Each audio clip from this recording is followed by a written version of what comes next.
Ok, salut à tous. Salut à tous ceux qui me suivent jusqu'à présent. J'espère que vous allez bien, j'espère que vous arrivent des choses bien. Et surtout, j'espère que vous avez commencé votre nouvelle année dans les bonnes conditions. Que tous ceux qui me suivent, tous ceux qui m'écoutent, je vous souhaite de vivre bonheur, de vivre santé. Surtout si votre cœur est blanc. C'est vrai qu'il est difficile que son cœur soit blanc, mais pour que cela soit facile, il faut juste être heureux du bonheur de l'autre. Éviter la jalousie, éviter l'erreur, la vengeance, tout ça là. Éviter d'envier autrui, non. Si tu apprends que ton voisin, ton ami du quartier, ton ennemi du quartier, ils sont visa australien, son visa néo-zélandais, sois heureux pour lui. Qu'il a eu son visa américain, sois heureux pour lui afin que ce bonheur qu'il habite puisse t'habiter aussi. C'est comme ça la loi de la vie. Nous vivons avec cette loi-là. Et j'aimerais aussi dire qu'il n'existe pas de réseau de voyage pour l'Australie. Il n'existe pas de réseau de voyage pour la Nouvelle-Zélande. Tout le monde est soumis à les mêmes conditions d'éligibilité. Ça veut dire que si tu es éligible à un visa, tu peux demander ce visa et tu te soumets à ces conditions.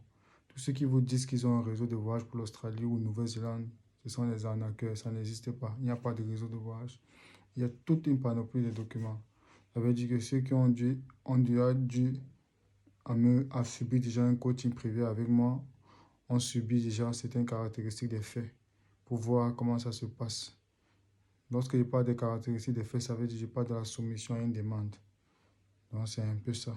Il ne résiste pas de réseau de voyage. Que quelqu'un ne vous promet pas un emploi quelconque, non. Je vous ai parlé du site de Bondari Talent. Vous pouvez postuler à cela en ligne. Mais je vous recommande vivement de vous rapprocher à un expert, à quelqu'un qui est enregistré, qui connaît, qui a un expert qui puisse vous aider à postuler. Et en plus, vous aide à vous coacher pour pouvoir monter bien votre CV et postuler. Aujourd'hui, il est possible pour le 482, le 491, le 484, toutes, vous pouvez, si vous êtes éligible.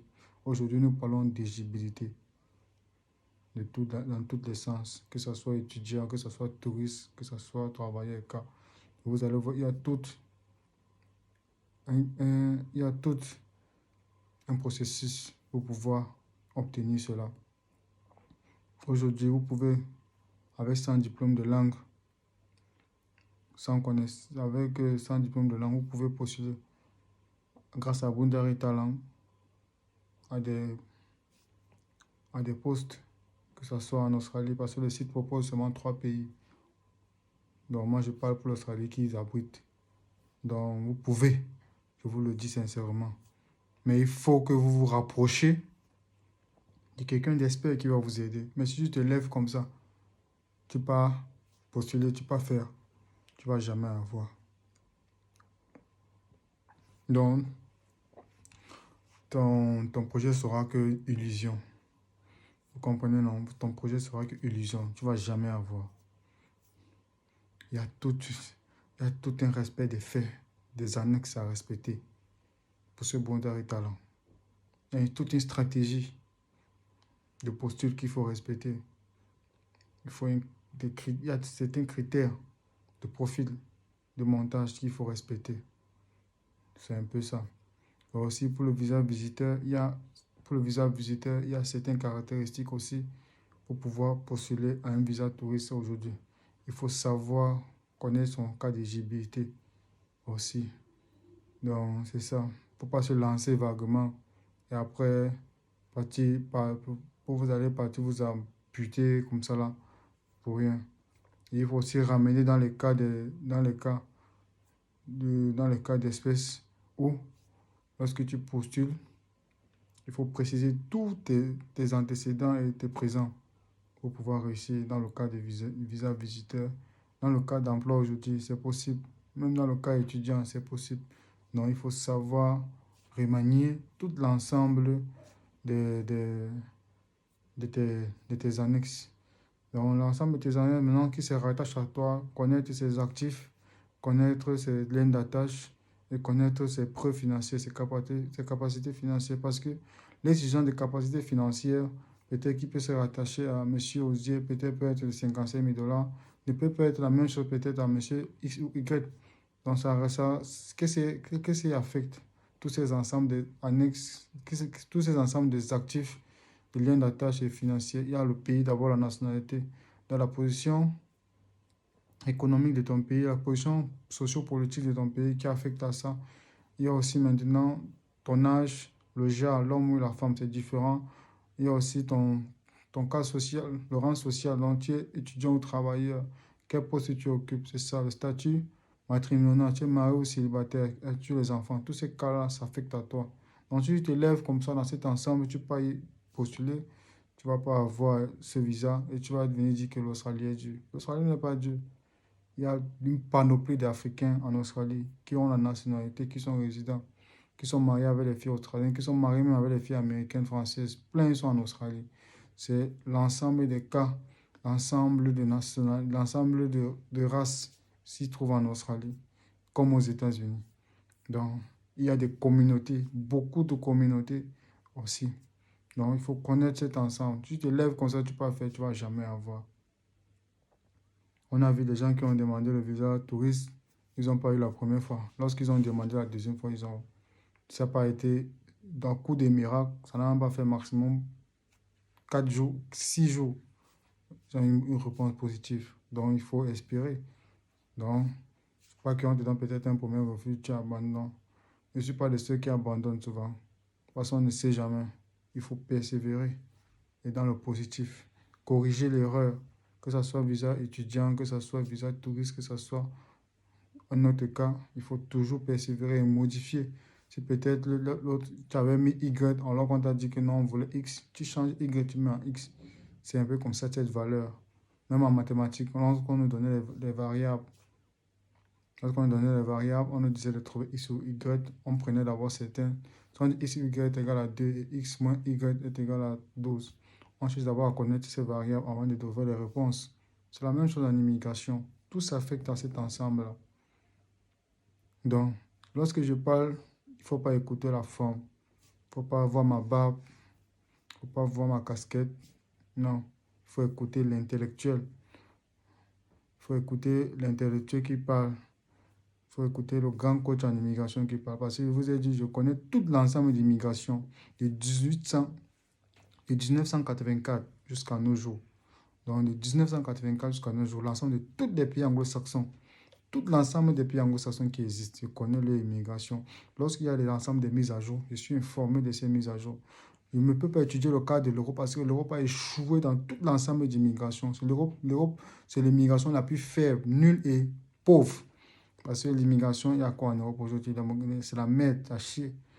Même si je prends le vol, ça va faire escale en Europe. Je ne vais pas prendre le vol. Tout vol que je prends, que je peux prendre, que ce soit présent ou à l'avenir, ça passe par l'Europe, je ne peux pas prendre. Mieux, ça passe par Dubaï, Qatar.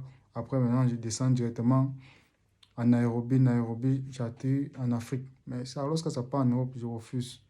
C'est un peu comme ça. Parce que je ne veux même pas que j'ai une affectation avec le cas de l'Europe, surtout avec la France que je déteste autant. Donc, c'est un peu cet ensemble-là qui s'attache dans le cas d'immigration européenne. Voilà les États-Unis qui ont repris l'accès que j'avais parlé il y a de cela 1 an aujourd'hui, qu'il faut procéder pour combattre l'immigration clandestine sur le cas de l'expulsion immédiate de tous les migrants clandestins, ceux qui arrivent de façon clandestine. Dès que vous arrivez maintenant aux États-Unis, on vous ramasse, on vous renvoie dans le pays de provenance ou dans le pays de nationalité. C'est ça que j'avais recommandé. Ça, c'est la seule façon, comme l'Australie avait engagé depuis des années, pour combattre l'immigration clandestine. Mais l'Europe ne peut pas faire parce que la France, d'abord, pays de maître, et que j'en mette, qui est cette marmaille, qui est cet ensemble qui protège, il fait comme s'il veut jouer les humanitaires, alors qu'ils mangent d'argent d'immigration clandestine. C'est eux-mêmes les grands escrocs dans cette immigration clandestine. Alors que nous voulons combattre l'immigration clandestine, eux, ils sont là, ils disent que non, on prend, on met dans les arquets, on met dans les bords avec l'Italie et tout, et comme ça, non. Alors qu'on doit aussi protéger, il faut aussi qu'on cherche à instaurer la paix en Libye. S'il y a la paix en Libye, l'immigration clandestine va aussi cesser. S'il y a la paix en Libye et s'il y a les bonnes réformes en Libye, je crois que le taux d'immigration clandestine va cesser. C'est ça, là, certaines résolutions sur l'immigration clandestine. Mais l'Europe, qui est bien la France, que je n'aime pas, je déteste de tout mon âme, qui veut fabriquer, ils disent que, après ils font ça, ils disent qu'ils aident l'Afrique. La France n'aide jamais l'Afrique. La France n'a jamais aidé l'Afrique. La France n'a jamais aidé. Et c'est pour ça que moi-même, je veux combattre l'Afrique. Je veux combattre, pardon, le français là. Parce que moi, je suis pour l'anglo-saxon. Parce que le français n'a jamais rien appris, n'a jamais rien apporté. La francophonie n'a jamais apporté. Ça a créé que des guerres en Afrique. Vous voyez partout dans le Sahel et consorts. On a vu dans le cas même du Mali, qui est un pays qui a eu la souveraineté majeure. C'est ça. La francophonie n'a jamais rien apporté dans un pays. Donc, c'est un peu ça. Donc, mieux même l'anglo-saxon, on voit tous les pays, on voit dans la capacité d'équilibration des richesses. Si on voit les richesses en Afrique, ce sont les pays anglophones qui sont plus riches en Afrique et ils sont plus considérés. Même les bourses d'études, lorsqu'on partage, on donne plus aux pays anglo-saxons, on peut en donner aux pays africains anglophones. Les pays francophones n'ont quoi? Rien. Qu'est-ce que les pays francophones produisent? Rien. Ils sont là, ils sont dépendants. Après, on les donne, on les prête, ils disent que la France nous prête. La France prête quoi? Il y a combien d'Africains qui sont diplômés là-bas alors qu'ils ne les aident pas? Il y a combien d'Africains en Europe, surtout en France, qui sont les grands diplômés, les ingénieurs, les architectes, alors qu'ils ne se retrouvent pas en train de cesser les métiers de spécialisation. Ils sont en train de faire des bas métiers alors qu'ils sont des grands ingénieurs. Mais lorsqu'on les donne le social, ils se disent que la France nous aide. On les donne la maison, ils disent que non, on ne t'aide pas lorsqu'on t'aide comme ça. Non. Au lieu de te donner le poisson chaque jour, mieux on t'apprend à pêcher. C'est avec ça que l'anglophone nous a appris. L'anglophone, il te dit, tu dois apprendre à pêcher pour pouvoir manger, pour que tu sois indépendant. Lorsque on te donne toujours le poisson chaque jour, tu seras toujours dépendant d'autrui.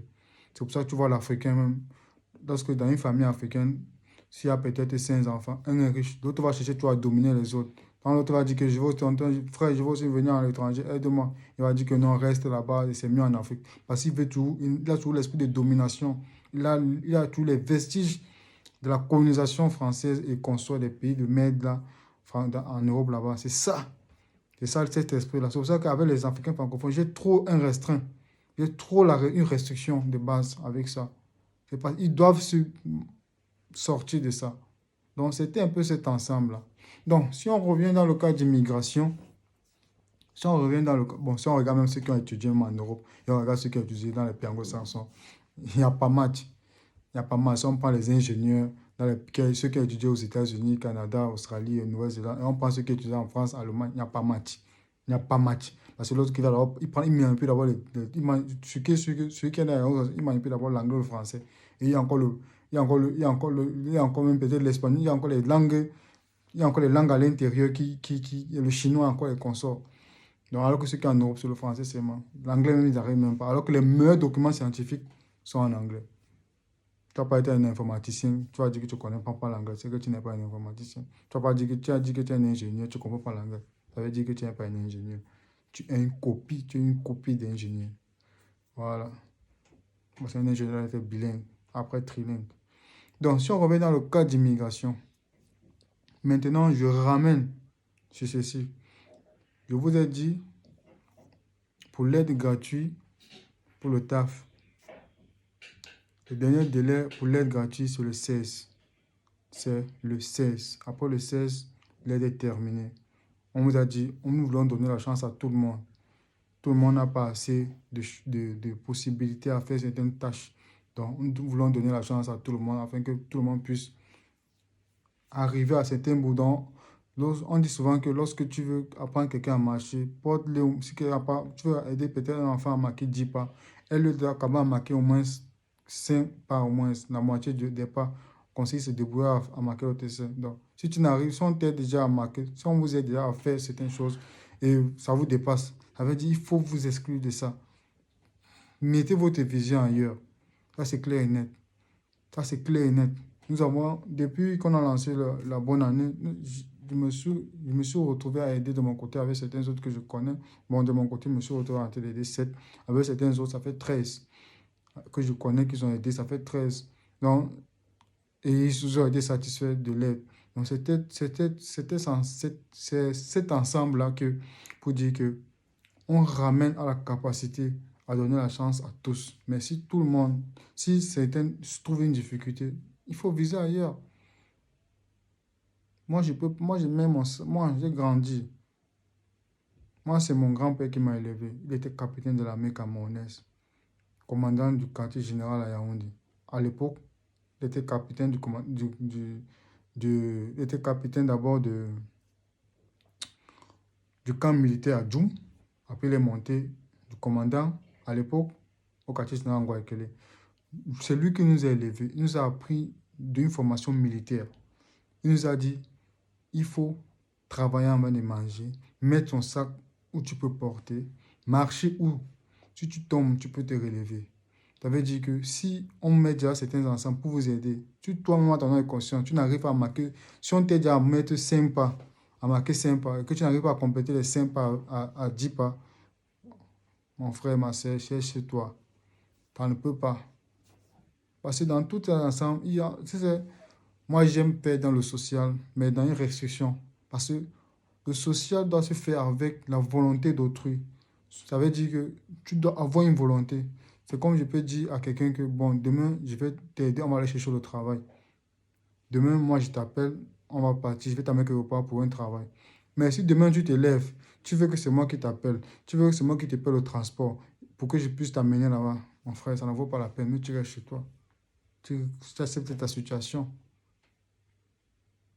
Alors que si je disais que je vais t'amener ou moi je vais te faire travailler, mais tu dois te lever, tu dois payer ton transport pour y aller. Tu dois te lever tôt. Tu dois m'appeler que non, je n'apprends pas. Là, c'est moi, ça marque la volonté. Et la volonté accompagne de la réalisation. Toute chose qui a une volonté, tout projet qui a une volonté, même s'il n'y a pas les moyens, il y a toujours une réalisation. Et cette réalisation vient souvent avec la persévérance. Donc, c'est un peu ça. C'est ça qui repose aussi dans l'immigration. Donc, c'était l'aide gratuite. Ça finit le 16 janvier 2023, heure d'Australie. Dès que le 16 arrive, heure de l'Australie, c'est fini. Maintenant, on part dans les cas pratiques, on part dans les cas d'admission régulière. Il faut le comprendre.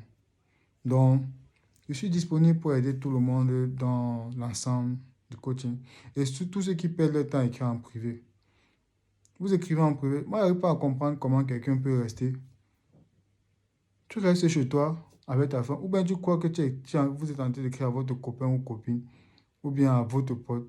On ne se connaît même pas. Vous ne connaissez même pas les gens. Vous ne connaissez même pas. Ne dis pas parce que tu es Camerounais, tu vas m'écrire parce que je suis Camerounais. Non, moi, je ne suis pas dans les trucs communautaires. Je ne fais pas, je fais pas dans les trucs communautaires. Je suis le frère de tout le monde. Je suis le frère de tous ceux qui me respectent et que je respecte. De tous ceux qui répondent à ma politique de travail. C'est comme ça. Je ne suis pas parce que tu es Camerounais, tu vas dire que non, c'est un Camerounais, je vais parler, je vais écouter. Non. Tu vois, quelqu'un l'écrit, il met son numéro, il met son numéro de téléphone. C'est pourquoi moi, monsieur Osier, parce que je suis monsieur Osier, je prends mon numéro, je prends mon téléphone. J'enregistre ton numéro, je t'appelle quoi.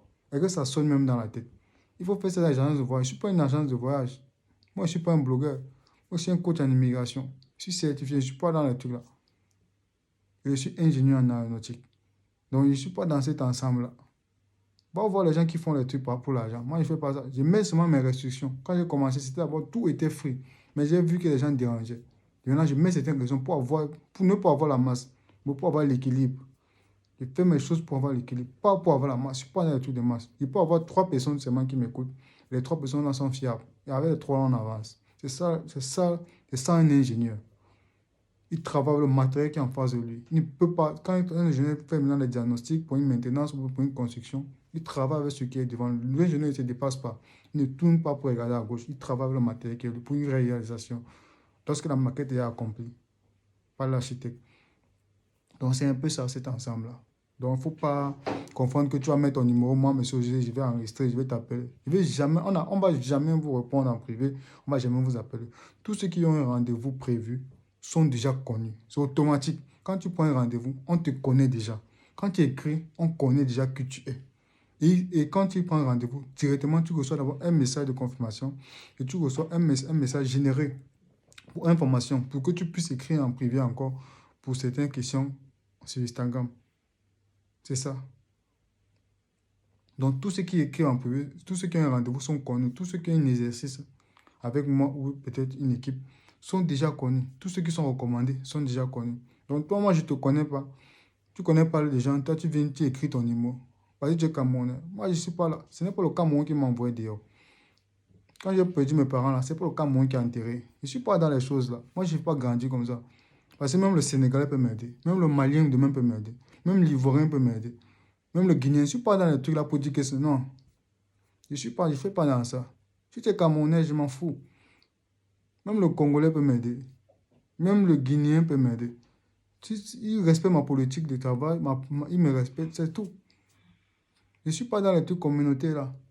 Donc, il y a les gens, même autres, même pas seulement, il y a les autres gens, ils ne te connaissent même pas. Les autres nationalités t'écrivent, ils ne te connaissent même pas. Il écrit son numéro, il écrit son nom, son numéro. C'est pourquoi les autres gens le font. Moi, je ne le fais pas. On efface. Et donner une recommandation stricte. Tous ceux qui écrivent, vous connaissez déjà. Vous effacez. Toi, dans des 1000 ans, on ne va jamais répondre. Même si tu viens avec ton pasteur, même si c'est un pasteur qui écrit en privé, on ne va jamais répondre. C'est pas le pasteur qui nourrit nos parents. On n'est pas là. On ne sait pas dans l'escroquerie. On n'est pas dans vos sectes religieuses. Voilà. Je ne suis pas dans ça. Ce n'est pas le pasteur qui nous a envoyé dehors. Ce n'est pas quelqu'un qui nous a envoyé dehors. C'est comme ça. Toute chose se fait dans les normes. Voilà. Je ne suis pas dans les trucs communautaristes là. Moi, je suis partout. Si tu es dans le communautariste, le jour où tu te trouveras en difficulté là, on va te dire que va voir ta communauté. Va voir comment tu vas t'en sortir. Nous ne sommes pas dans ça. Genre, je ne sais pas comment quelqu'un peut réussir d'écrire en privé, il pense. Je me demande qu'est-ce qu'il en pense même. Quand on l'appelle quoi. Tu es dans ta merde là-bas, tu penses qu'on va t'appeler. Il faut réfléchir. Bon, je comprends que vous avez un niveau. Souvent, ces personnes n'ont pas un niveau, pas d'intellectuel. Hein, parce que l'école ne nous apprend pas ça. C'est l'école de la vie. Parce que la meilleure école même, c'est l'école de la vie. L'école, même l'école que nous tous nous sommes partis là, elle ne nous apprend pas ça. Mais l'école de la vie là, nous montre certaines restrictions que tu ne peux même pas faire. Mais donc, vous ne connaissez pas cette école. Vous avez passé votre temps à courir des caleçons des femmes. Vous avez passé votre temps à courir des caleçons des hommes. Dans vos trucs de bisous partout là. Ce n'est pas tout le monde. Non, on a couru pour chercher la vie. Là, maintenant, quand vous restez, vous avez l'habitude que quand vous envoyez les messages, quand appelle-moi après, vous croyez que vous ne connaissez pas quelqu'un, vous écrivez comme ça. Même si tu es l'enfant de mon président de la République, ce n'est pas lui, c'est pas lui qui m'a envoyé dehors. Quand je suis en difficulté, ce n'est pas lui. Quand mes parents meurent là, à la morgue là, nous on paye. Ce n'est pas le pays là qui dit que ne payez pas parce que vous êtes Camerounais. Jamais. On paye tout. Après on paye, c'est comme ça. Ce n'est pas que le pays va dire jamais. Même quand il faut peut-être, tu vois quelqu'un qui va faire le passeport. Quand vous partez faire le passeport à l'ambassade, c'est gratuit. Vous payez, non? Si c'est ton pays, vraiment, ça va être gratuit. Dans les pays même là, dans les pays où même il y a l'aide sociale. Et que dans vos pays en Afrique, il y a l'aide sociale. Mais c'est vous que vous vantez, c'est mon pays, c'est mon pays. Alors qu'il n'y a pas l'aide sociale. Le Libanais même peut te mettre en prison dans ton propre pays. Après, tu te vends, c'est mon pays, c'est mon pays. Bah, tu casses la boutique d'un Libanais ou tu fais un Libanais. On va pas voir s'il va te... Ou bien un Marocain. Dans ton propre pays, il va te mettre en prison. Et tu vas partir en prison. Dans ton propre pays, on te montre que ce n'est pas ton pays.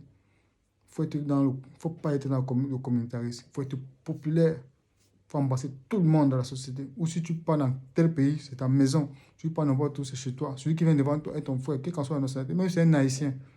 Donc c'est ça. Donc c'est ça même l'immigration nous apprend. L'immigration, c'est une autre forme de scientifisme. L'immigration est trop large. C'est l'immigration qui dirige un pays. C'est l'immigration qui augmente l'économie d'un pays. Lorsque l'immigration d'un pays n'est pas contrôlée, c'est pour ça qu'on se retrouve avec l'inflation de toutes les formes. L'éducation n'est même pas contrôlée. On doit contrôler. L'immigration affecte l'éducation, les finances, même l'armée d'un pays, la défense. Donc c'est ça l'immigration. En tant que coach en immigration, je vous parle de cet ensemble-là. Moi, je fais pas. Normalement, non, on fait pas. Moi-même, je peux pas partir des gens qui peuvent parler, dont les décisions. Ils prennent une conférence, ils parlent. Parce qu'ils connaissent tout en bas. Je connais les pays qui en profitent de l'immigration clandestine. Et ceux qui ne veulent pas combattre. Et c'est les pays francophones. Alors que les pays anglophones combattent. Au cas du Rwanda, ils ne blaguent pas. Avec le UK, l'Angleterre.